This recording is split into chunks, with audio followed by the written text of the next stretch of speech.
Hi friends, எல்லோரும் எப்படி இருக்கீங்க? நல்லா இருக்கீங்க? நான் நல்லா இருக்கிறேன். அப்புறம் உங்களுக்கு ஒரு மோர் குழம்பு, வெண்டைக்காய் வச்சு ஒரு மோர் குழம்பு பண்ணி காமிக்கிறேன். அதுக்கு தேவையான பொருட்கள் என்னென்னு நான் உங்களுக்கு இப்போ காமிக்கிறேன். ஓகேங்களா? அதுக்கு தேவையான பொருட்கள் ஒரு 200 வெண்டைக்காய் அந்த மாதிரி நறுக்கி வச்சுருக்கேன். அப்புறம் தயிர், கட்டி தயிர் ஒரு 1/2 லிட்டர் எடுத்து வச்சுருக்கேன். அப்புறம் இது ஒரு 1/2 லிட்டர் தயிர். அப்புறம் அதுக்கு தயிரில் போடுறதுக்கு தேவையான ஒரு டீஸ்பூன், இதுக்கு ஒரு டீஸ்பூன் உப்பு, ஒரு 1/2 டீஸ்பூன் மஞ்சள்தூள் எடுத்து வச்சுருக்கேன். ஓகேங்களா? பிறகு இது அரைக்கிறதுக்கு இந்த ஸ்பூனுக்கு 1 ஸ்பூன் அரிசி, பச்சரிசி இல்லைனா இட்லி அரிசி போட்டுக்கலாம். அப்புறம் 1 ஸ்பூன் துவரம்பருப்பு, 1 ஸ்பூன் கடலைப்பருப்பு. இதுக்கு ஒவ்வொரு ஸ்பூனு, டேபிள் ஸ்பூனுக்கு 3 ஸ்பூன் போட்டிருக்கேன். ஊற வச்சுருக்கேன் பார்த்துக்கோங்க அரைக்க. பிறகு காரத்துக்கு ஒரு 5 பச்சை மிளகாய் எடுத்து வச்சுருக்கேன். நீங்கள் காரத்துக்கு தக்க போட்டுக்கோங்க. அப்புறம் 1 டீஸ்பூன் சீரகம் அரைக்கிறதுக்கு இப்படி ஒரு துண்டு தேங்காய் இவ்வளவு அரைக்க கட் பண்ணி வச்சுருக்கேன். இது இவ்வளவும் நம்ம அரைக்கணும். இதில் ஒரு 6 பொருள் இருக்குது. இது நம்ம நைஸாக அரைக்கணும். ஓகேங்களா? அரைச்சி காமிக்கிறேன். அப்புறம் தாளிக்கிறதுக்கு எண்ணெய், தேங்காய் எண்ணெயில் வைங்க, நல்லாயிருக்கும். இந்த மாதிரி இந்த செக்கெண்ணெய் தேங்காய் எண்ணெய் அதை ஊற்றி வச்சுருக்கேன். தேங்காய் எண்ணெய் வச்சு இந்த மோர் குழம்புக்கு தேங்காய் ஊற்றினா நல்லாயிருக்கும். நீங்கள் இது வேணுமோ ஊற்றிக்கலாம். ஓகேங்களா? இது ஃபைன். அப்புறம் தேங்காய் எண்ணெய், தாளிக்க கடுகு, அதுக்கு நம்ம தாளிக்க போடும்போது அதே மாதிரி ஒரு டேபிள் ஸ்பூன் சீரகம், கருவேப்பிலை, ஒரு 3 வத்தல் இவ்வளவு எடுத்து நம்ம தாளிக்கணும். வெண்டைக்காய் வதக்கிட்டு வரணும். அப்போ வெண்டைக்காய் எப்படி வதக்கிறேன்னு வதக்கிட்டு அப்புறம் மிக்சியில் மோர் அடிக்கிறதையும் உங்களுக்கு காமிக்கிறேன். ஓகேயா? ஆன் பண்ணிவிட்டு இதுக்கு தேங்காய் எண்ணெய் வதக்கிறதுக்கு கொஞ்சம் கம்மியாக 1 ஸ்பூன் ஊற்றினா போதும். 1 ஸ்பூன் எண்ணெய் இந்த மாதிரி ஊற்றிட்டு வதக்கிறதுக்கு தானே 1 ஸ்பூன் போதும். அப்புறம் நம்ம தாளிக்க வச்சு எண்ணெய் சூடானோடனே வெண்டைக்காய் போட்டு வதக்கணும். நம்ம இப்போ வெண்டைக்காய் போட்டு வதக்கணும். ஓகேங்களா? வெண்டைக்காய் போட்டாச்சு. வெண்டைக்காயை போட்டு நல்லா வதக்கி அதை உப்பு போட்டு வதக்கணும். பார்த்துக்கோங்க. லைட்டாக அந்த வெண்டைக்காய்க்கு ஒரு அரை ஸ்பூன் போல் போட்டால் போதும். இப்போ சரி, நம்ம மோருக்கு வெண்டைக்காய்க்கு உள்ளது இங்கே வேறு உப்பு வச்சுருக்கோம். நான் 1/2 ஸ்பூன் போட்டு வெண்டைக்காயை வதக்கி எப்படின்னு நான் எடுத்துக்கிறேன். வெண்டைக்காய் பாருங்கள் நல்லா வதங்கிச்சு. இந்த மாதிரி நல்லா வதங்கினா போதும். நல்லா பாருங்கள் சப்ஜெக்ட் பண்ணலாம். இப்போ நம்ம அந்த வெண்டைக்காய் அடுப்பு ஆன் பண்ணிவிட்டு கரிஞ்சிடக்கூடாது. நல்லா அப்படியே க்ரீன் கலரில் நம்ம இந்த மாதிரி கொட்டி வச்சுக்கோங்க. ஓகேங்களா? நீங்கள் கொஞ்சம் தண்ணி ஊற்றி பீட் பண்ணணுன்னா பீட் பண்ணி எடுத்துக்கலாம். நான் என்ன பண்ண போகிறேன், இதில் ஊற்றிடுவோம். பார்த்துக்கோங்க. இப்படி ஊற்றி இப்படி கட்டியாக இருக்குது பார்த்தீங்களா?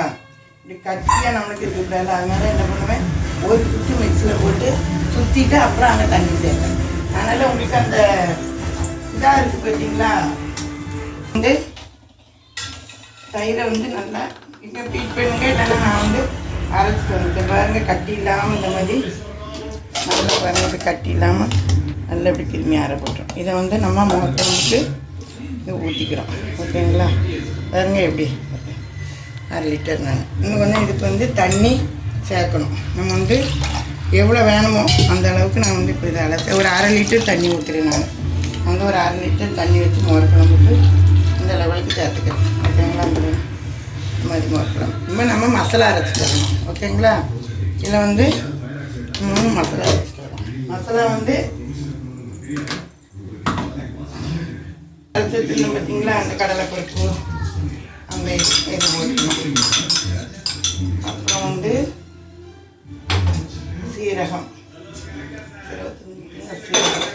அப்புறம் தேங்காய், அப்புறம் இந்த பச்சை மிளகாய் கழுவி வச்சுருக்கோமா?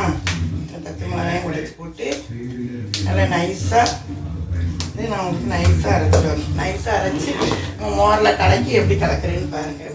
அரைச்சிட்டு நைஸாக அரைச்சிட்டு வரேன். ஓகே? பாருங்கள், இப்படி நல்லா அரைச்சிட்டோம் பாருங்கள். இந்த மாதிரி நம்ம எடுத்த பொருள் இருக்குது பார்த்தீங்களா? மோர் குழம்புக்கு இதெல்லாம் அரைச்சாச்சு. இதை நம்ம இப்போ என்ன பண்ணுறோம், மோரில் சேர்த்துறோம். ஓகேங்களா? மோரில் சேர்த்து நல்லா கலக்கிடணும். கலக்குன்னு கலக்கிட்டு அது கொஞ்சம் தண்ணி ஊற்றி இன்னும் ஒரு டம்ளர் தண்ணி ஊற்றி மிக்சியும் கழுவி இப்படி ஊற்றிடணும். ஓகேங்களா? வேறு நம்ம தண்ணி வேணும்னா திரும்ப நம்ம பார்த்து உங்களுக்கு எந்த அளவு வேணுமோ ஓரளவு இன்னும் கொஞ்சம் தண்ணியாக வேணும், இல்லைன்னா இன்னும் கொஞ்சம் கட்டியாக இருந்தது உங்களுக்கு எப்படி எந்த அளவுக்கு வேணுமோ நீங்கள் அந்த அளவுக்கு வச்சுக்கலாம். இது வந்து கொஞ்சம் மோர் குழம்பு ரொம்பவும் தண்ணியாக இருக்கக்கூடாது. இப்போ 1/2 லிட்டருக்கு நான் அந்த அளவு சேர்த்துருக்கேன் பாலுக்கு. இதில் வந்து நல்லா கலக்கிட்டு என்ன பண்ணுறோம், மஞ்சத்தூள் எடுத்து பார்த்துருங்க, அந்த மஞ்சத்தூளை போடணும்.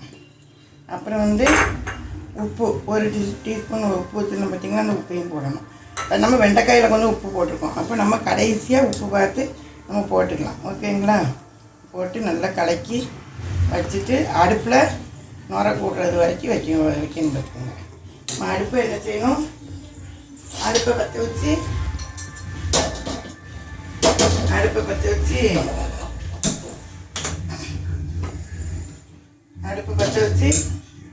நம்ம வந்து இந்த கலக்கி வச்சுருக்கோம் பார்த்தீங்களா, இதில் வந்து வேணால் கொஞ்சம் உப்பு எப்படி இருக்குன்னு நம்ம பார்த்துக்கலாம். ஓகேங்களா? கொஞ்சம் உப்பு பார்த்துக்கிடுவோம். உப்பு இதில் வந்து பாதி உப்பு இருக்குது.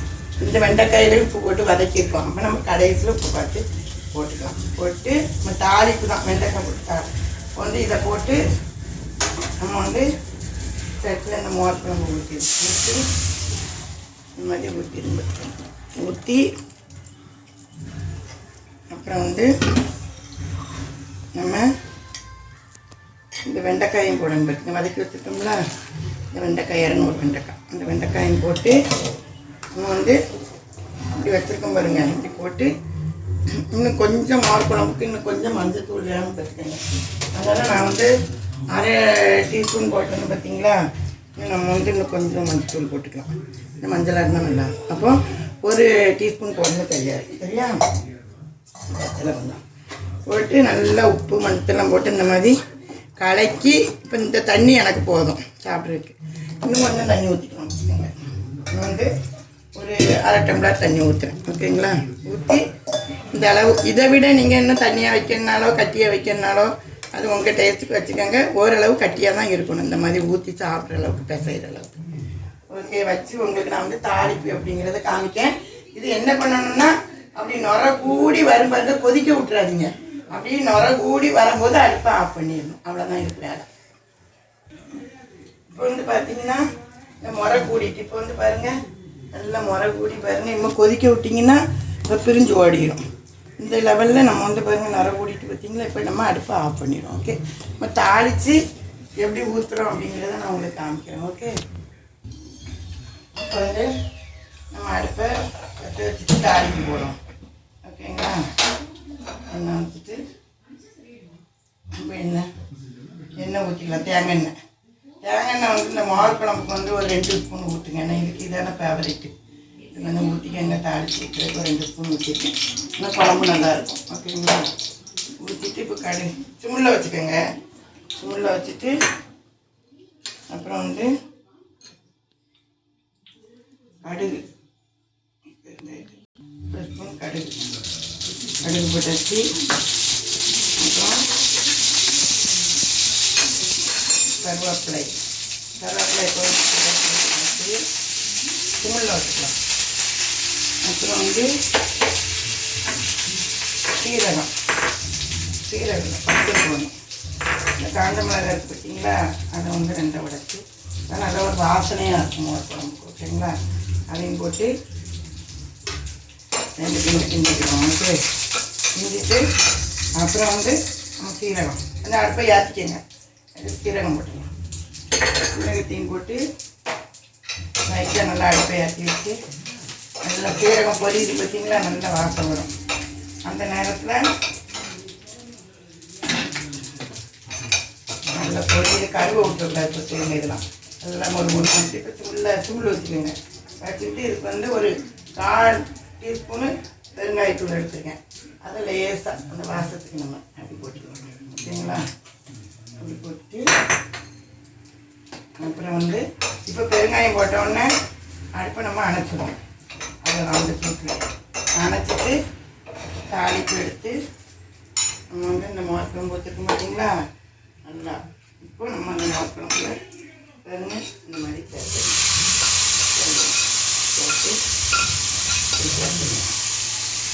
கொஞ்சம் மோந்து ஊற்றி ஓகேங்களா, லைட்டாக தண்ணி ஊற்றிக்கோங்க. ஊற்றி ஓரளவு அந்த சூட்டில் கொஞ்சம் மிக்ஸ் பண்ணிவிட்டு நம்மளுக்கு போதும். ஓகேங்களா? ஊற்றிட்டு பாருங்கள். அதுக்கு பிறகு மோர் குழம்பதை ஊற்றணுன்னு பாருங்கள், இந்த மாதிரி ஆகிடும். நல்லா இந்த மாதிரி அந்த வாசனையாக நல்லா இந்த மாதிரி எடுத்து இதான் மோர் குழம்பு. ஓகே, மோர் குழம்பு வச்சு சாப்பிட்டு பாருங்க. இப்போ உப்பு எப்படி இருக்குன்னு இப்போ உப்பு செக் பண்ணிக்கலாம், டேஸ்ட்டு செக் பண்ணிக்கலாம். ஓகேங்களா? வச்சு பார்த்துட்டு சூடாக இருக்கும் வச்சு சாதத்தில் ஊற்றி பிசைஞ்சு இதுக்கு வந்து ஒரு பொரியல், அப்பளம் இந்த மாதிரி வச்சு காலிஃப்ளவர் ஃப்ரை.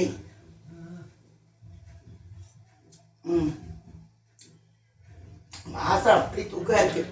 இதே மாதிரி ஒரு மோர் குழம்பு வச்சு நீங்கள் எப்படி இருக்குன்னு கமெண்ட் பாக்ஸில் சொல்லுங்கள். கண்டிப்பாக சூப்பராக இருக்கும். இதே மாதிரி மசாலா எல்லாம் அரைச்சி.